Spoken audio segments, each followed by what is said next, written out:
Role है। नमस्कार, मैं डॉक्टर राजीव सिंह, नारायण हॉस्पिटल प्रयागराज।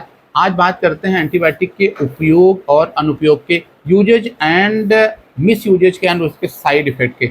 आज बहुत बड़ी समस्या यह हो रही है कि एंटीबायोटिक को बिल्कुल वैसे लोग उपयोग करने लगे हैं जैसे टॉफ़ी और चूरन या पैरासीटामोल की दर्द की दवाइयाँ।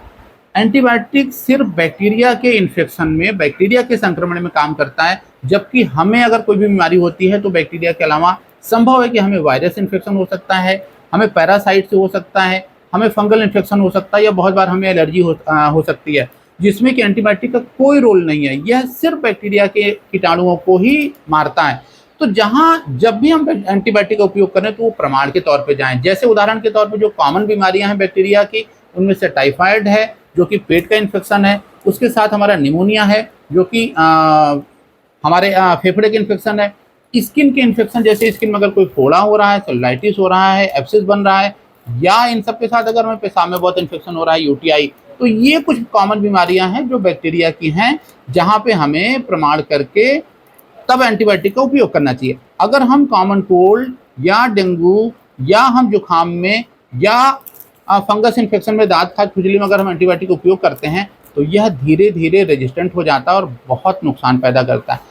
एंटीबायोटिक के जो मिस यूज हैं, जो इसके नुकसान है, वो सबसे ज़्यादा यह होता है कि ये हमारे पेट में जो हमारे नॉर्मल बैक्टीरिया हैं जो भोजन को पचाने में बहुत मदद करते हैं, जो हमारे लिए एक तरह से फ्रेंड की तरह होते हैं, जिसको कि हम सिम्बायोटिक बैक्टीरिया कहते हैं, उनको भी किल करते हैं। साइड इफेक्ट यह होता है कि पेट में बहुत दर्द होने लगता है एंटीबायोटिक के यूज से, लूज मोशन हो सकता है, साथ में कॉन्स्टिपेशन बहुत बार हो जाता है, मुंह में छाले आ जाते हैं। इन सब के अलावा बहुत बार एलर्जी हो जाती है, बहुत बार सुपर इन्फेक्शन हो जाता है और बहुत बार रेजिस्टेंट होने की वजह से फिर यह दवा काम नहीं करती। और कुछ केसेस में तो एंटीबायोटिक के मिसयूज से लीवर और गुर्दे में भी खराबी आने लगती है, ये अंग भी हमारे फेल होने लगते हैं। तो बहुत आवश्यक है कि इतने साइड इफेक्ट जिस दवा के हैं, उस दवा को हम इतनी आसानी से कहीं किसी भी मेडिकल स्टोर से या किसी भी डॉक्टर की सलाह से आप बिना किसी प्रिस्क्रिप्शन से बिल्कुल ना लें, जब तक कि रजिस्टर्ड डॉक्टर उसे प्रिस्क्राइब ना करे, रेकमेंड ना करे। बहुत आवश्यक है। उसका साइड इफेक्ट यह है कि आज एंटीबायोटिक हमारे देश में बहुत ज़्यादा रेजिस्टेंट हो रहे हैं। उसका नतीजा है कि जो साधारण बीमारियां हैं उसमें भी यह एंटीबायोटिक उन बीमारियों को दूर नहीं कर पाते और उनसे बड़े एंटीबायोटिक पे जाना पड़ता है, first generation, second generation, third generation, और कुछ दिनों में ये दवाइयाँ भी ख़त्म हो जाएंगी। तो कैसे बैक्टीरिया को कंट्रोल किया जाएगा, यह एक चिंतन का विषय है।